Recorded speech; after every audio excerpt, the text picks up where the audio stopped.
My name is Emily. I'm 31, and for years I believed I could shoulder any burden life placed on me as long as I wasn't alone. But standing in the doorway of my small apartment in Columbus, Ohio, my father's arms crossed, his face like stone, I realized I was more alone than I'd ever imagined. "We don't have that kind of money lying around. You need to be realistic, Emily." His words fell heavy, like stones tossed into a well, vanishing into the hollow silence of my kitchen. Behind him, my mother nodded, her lips pressed into that familiar tight line of disapproval, as if compassion itself was too costly. Across the room, the medical bills were spread across the table, numbers highlighted, circled, underlined like evidence of my failures as both a mother and a daughter. Ethan, my little boy, was asleep in the bedroom, his soft breathing amplified by the hiss of the oxygen machine. 7 years old, yet his lungs struggled for each breath, his small chest rising unevenly beneath his blanket. The specialist had told me $85,000 stood between us and a treatment that could save him. A figure I could never reach on my teacher's salary, not with debt already weighing me down. "Dad," I whispered, my throat burning. "It isn't about luxuries or dreams. It's life or death. He has maybe 6 months left. Please, I'll pay you back every penny. I'll take a second job, a third, whatever it takes." For a moment, my mother's hand touched my father's sleeve, her usual gesture when she wanted to soften his words without contradicting him. "Honey, we've already helped so much. We paid for 3 of his surgeries. We can't just empty our retirement accounts. We have to think of our future, too." I wanted to scream. What future mattered if my son had none? "I'm not asking you to empty them," I pleaded. "Just a loan. I'll manage the rest. I've tried everything else, the banks, payment plans, medical financing. No one will approve me. The interest would bury me for decades, and Ethan doesn't have decades." My father's jaw tightened. His eyes were cold, unreadable. "You're barely keeping your head above water. Be sensible. There are always options if you look harder." Sensible. As if burying your child was sensible. I stared at them both, searching their faces for any flicker of softness, of love strong enough to bend. All I saw was resolve not to risk their comfort for their grandson's life. "Please," I whispered again, my voice cracking, but I knew the answer before he spoke. "We can't do it, Emily. I'm sorry." Sorry. The word was a formality, an exit line. They turned, walked out the door, and a moment later, I stood at the window watching their car roll away under the yellow streetlights. The taillights blurred through the tears I refused to let fall. The silence that followed was suffocating, pressing in from every corner of the apartment. I moved to Ethan's room, sank onto the edge of his bed, and listened to the steady hiss of the oxygen machine. He stirred slightly, unaware of the verdict just passed on his life. I brushed his hair back from his forehead and tried to breathe through the crushing weight in my chest. They had chosen themselves, chosen safety, comfort, and the illusion of security.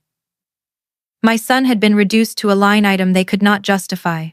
And in that moment, something inside me cracked. Grief, yes, but also something colder, harder, sharper. I thought of every sacrifice I'd made, selling my jewelry to pay for medicine, working weekends, skipping meals so Ethan could eat. And now, when the choice was theirs to make, they had walked away. That night, in the dim glow of Ethan's nightlight, I whispered a promise to myself. If my parents could abandon us, then I would find another way. And someday, they would understand what it feels like to beg and be refused. After my parents walked out that night, the apartment felt unbearably quiet. The bills were still on the table, Ethan's oxygen machine still hissed in the background, but something inside me had already cracked. The next morning, I started calling anyone I could think of, distant cousins, family friends, even relatives I hadn't spoken to in years. Most of them were sympathetic. They said things like, "I'm so sorry, I wish I could do more." My Aunt Teresa sent $500 with a handwritten note. I cried when I opened it, not because it was enough, but because at least someone had tried. Still, 500 against 85,000, it felt like trying to fill an ocean with a teaspoon. Then came the call from the hospital. Ethan had collapsed at school. His lips were blue when I reached him, and the sound of ambulance sirens still rang in my ears. They rushed him into the ER. "Doctor." Morrison pulled me aside later, his expression heavy even before he spoke. "Emily, he's getting worse. Without the treatment, I'd say 3 months. Maybe less. 3 months." The words clung to me like a countdown clock I couldn't escape. That night, I set up a crowdfunding page. I uploaded pictures of Ethan before he got so sick, his gap-toothed smile, his bright brown eyes, and I poured every bit of myself into the words. Friends shared it. Teachers donated. Some of my students' parents pitched in. 2 weeks later, the total was $12,000. Not nothing, but nowhere near enough. And then my phone rang. It was Claire. Her voice was bright, bubbling with excitement. "Emily," Jeffrey proposed. "We're getting married." I forced a smile into my words. "Congratulations, Claire. That's wonderful." She laughed, breathless. "I know, right? And guess what? Mom and Dad said they'll pay for everything. No limits. They said it's my special day and nothing is too much. No limits." I stood there in my tiny apartment, medical bills stacked high on the counter, Ethan coughing in the next room, and I listened to my sister gush about wedding planners and venues in Italy. Every word was another twist of the knife. That night, when I sat on Ethan's bed, he looked up at me with tired eyes and asked, "Mom, am I getting better?" My throat closed around the truth I couldn't bear to say, so I kissed his forehead and whispered, "I'm trying, baby. I'm trying with everything I have." The months that followed blurred together in a cycle of hospital visits, late-night research, and mounting despair. I sold everything I could: my grandmother's ring for $800, my car downgraded to a rusty old sedan, even my apartment traded for a studio just to save on rent. Every choice felt like carving off another piece of myself just to buy Ethan more time. But through it all, Claire's wedding plans marched forward like a parade I couldn't escape. Every family dinner, every phone call, every casual chat with my mother somehow circled back to the wedding. They talked about food tastings at 5-star restaurants, floral arrangements that cost more than my monthly salary, video calls with planners in Tuscany. I tried to be happy for Claire, I really did. She was my little sister once, and there was a time when we were close. But that bond had faded, replaced by something harder, sharper, as it became clearer and clearer how differently our parents saw us. Claire was the golden child, the one who checked all the right boxes. Honors graduate, prestigious job, the perfect fiancé from the perfect family. And me? I was the one who got pregnant at 23, abandoned by a man who couldn't handle a sick child. The one who settled for teaching instead of chasing money. The one who couldn't even keep her son healthy. One evening in July, my mother called me while I was finishing a long day of summer school and a visit to the hospital. Her voice was light, almost cheerful. "Emily, honey, we need to talk about the wedding." My heart sank, but I asked anyway. "What about it?" She hesitated, then said, "Well, Claire wants you to be a bridesmaid, of course, but the dresses are going to be about $300. We'll need you to order yours soon." $300. My mind did the math automatically. That was almost 2 weeks of Ethan's medication. I swallowed hard. "I don't know if I can afford that right now." Silence stretched before she spoke again, her tone sharper. "Emily, this is your sister's wedding. You can't put a price on being part of it." I exhaled slowly. "Mom, Ethan's medical expenses." "You're always talking about Ethan's medical expenses," she cut me off. "I understand he's sick, but life goes on for the rest of us. This is Claire's special day." Her words hit me like ice water. Life goes on, for the rest of us. I said I'd think about it, because it was easier than screaming into the phone. After we hung up, I sat alone in my dark apartment and cried until my chest ached. My son was dying, and my family was worried about bridesmaid dresses. Ethan's condition kept getting worse. By late summer, the doctors no longer spoke about treatment options, but about comfort care. The experimental procedure was no longer possible. We had missed the window. Every day I watched my son's body grow weaker, his spirit dimming. He stopped asking when he could go back to school. He stopped talking about wanting to be a scientist. In his quiet way, he already knew what was happening. I took a leave of absence from teaching, unpaid but necessary, because I couldn't bear to miss a single moment with him. Then September came, and with it another phone call from my mother. Her voice was bubbling with excitement. "Emily, you should have seen Claire's bachelorette party. It was magical." They rented a villa in Napa Valley, 12 of her closest friends, wine tastings, spa treatments, a private chef. Your father says it was worth every penny. I gripped the phone so hard my knuckles went white. How much did it cost? I asked quietly. She laughed, dismissive. Oh, I don't know, maybe 10,000? But it was perfect. Claire was glowing. You should try to be happy for her. 10,000. A weekend in Napa Valley worth more than a tenth of what could have saved Ethan's life. Something inside me cracked further. I tried to keep my voice steady. That's nice, Mom. But the words came out flat, lifeless. She sighed. Emily, you're not being supportive. Claire feels like you're distant, like you're not sharing her happiness. And you still haven't confirmed whether you'll be a bridesmaid. I told you, I can't afford the dress. Her tone sharpened again, a knife hidden in honey. Maybe if you managed your money better, you wouldn't always be in this position. Managed my money better. As if I hadn't sold everything I owned. As if the crushing weight of medical debt was my fault instead of the cost of keeping a child alive. My chest burned, but I said only, I have to go. Ethan needs me.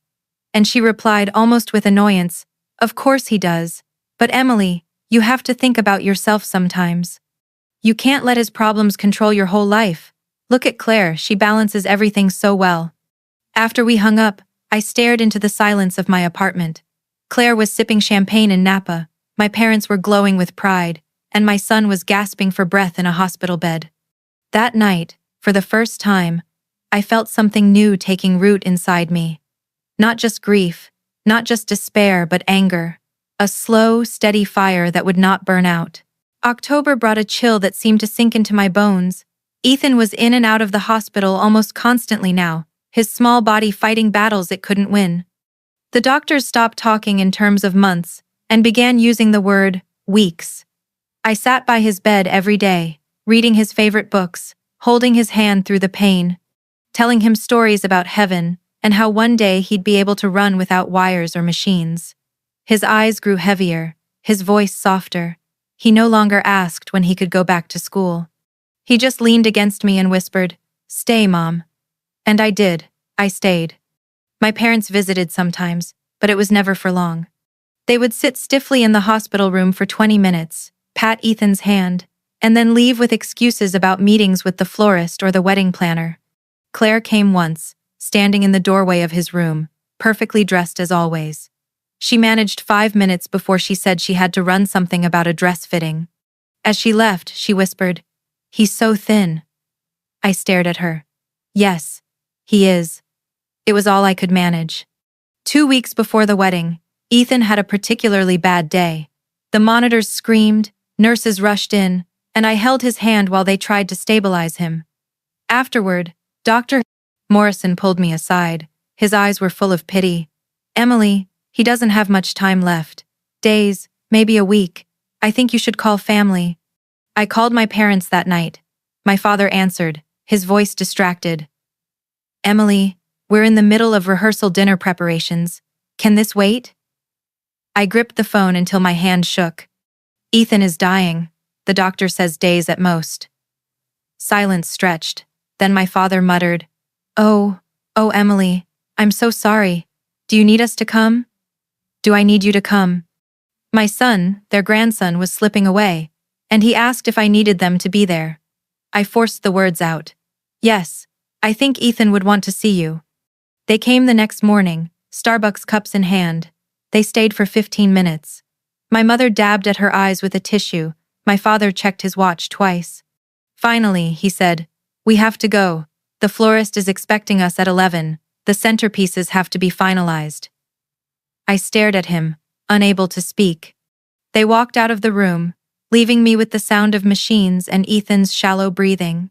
3 days later, on a Tuesday morning, Ethan slipped away in his sleep. I held his hand until it grew cold. When I called my parents, my mother's first words were, "Oh no, what terrible timing." Terrible timing, because the funeral might interfere with the wedding rehearsal. In that moment, grief didn't crush me the way I expected. Instead, it hardened into something else. They had made their choice. Now, I would make mine. The funeral was scheduled for Friday, 2 days before Claire's wedding. I didn't ask my parents to change the wedding date. I didn't ask Claire to postpone. Deep down, I knew what their answer would be. What I didn't expect was the call from my mother, asking me to move Ethan's funeral. "Friday is really difficult for us," she explained. "We have the rehearsal in the afternoon, then the dinner in the evening. Deposits are paid, guests are flying in. Could you possibly move it to Thursday, or maybe next week?" I sat in Ethan's empty room, surrounded by his dinosaur poster, his science kit, the rocks he had collected at the park, and I felt my stomach turn. "You want me to move my son's funeral?" I said slowly. "So you don't miss cocktail hour?" "Don't be dramatic, Emily. We're trying to support you and Claire both. Why can't you be flexible?" I hung up. The funeral stayed on Friday. It was small, barely 20 people. My Aunt Teresa came, some teachers from school, a few parents of Ethan's classmates. They were the ones who truly showed up. My parents arrived 45 minutes late, dressed in clothes that looked more suited for a celebration than a burial. They sat through the service, said nothing, and left immediately afterward, murmuring something about seating arrangements. My mother kissed my cheek and whispered, "It was a lovely service, very tasteful." Tasteful. That was her word for burying my child. 2 days later, Claire's wedding unfolded in Tuscany, with a price tag of $230,000. The venue alone had cost $80,000, almost the same amount I had begged for to save Ethan's life. The dress, $12,000. Flowers, $15,000. Catering, $40,000. I didn't even want to add up the rest, but I knew them all by heart, because my mother had bragged about each detail in the months leading up to it. On the day of the wedding, my phone buzzed with photos. My parents in tuxedo and gown, beaming with joy. Claire in her designer dress, glowing like she had stepped out of a magazine. Guests clinking champagne glasses in front of the golden Tuscan sunset. My mother even texted me, "Wish you were here. Claire looks absolutely stunning." I sat alone in my apartment, staring at the photos, and all I could think was how every flower, every glass of champagne, every note of the string quartet was paid for with the money they said they didn't have to save Ethan. My son was lying in the ground with no headstone, while my family danced and called it the best day of their lives. That night, I walked into the bathroom and looked at myself in the mirror. My eyes were sunken, my body frail from stress and grief. I didn't even recognize the woman staring back at me.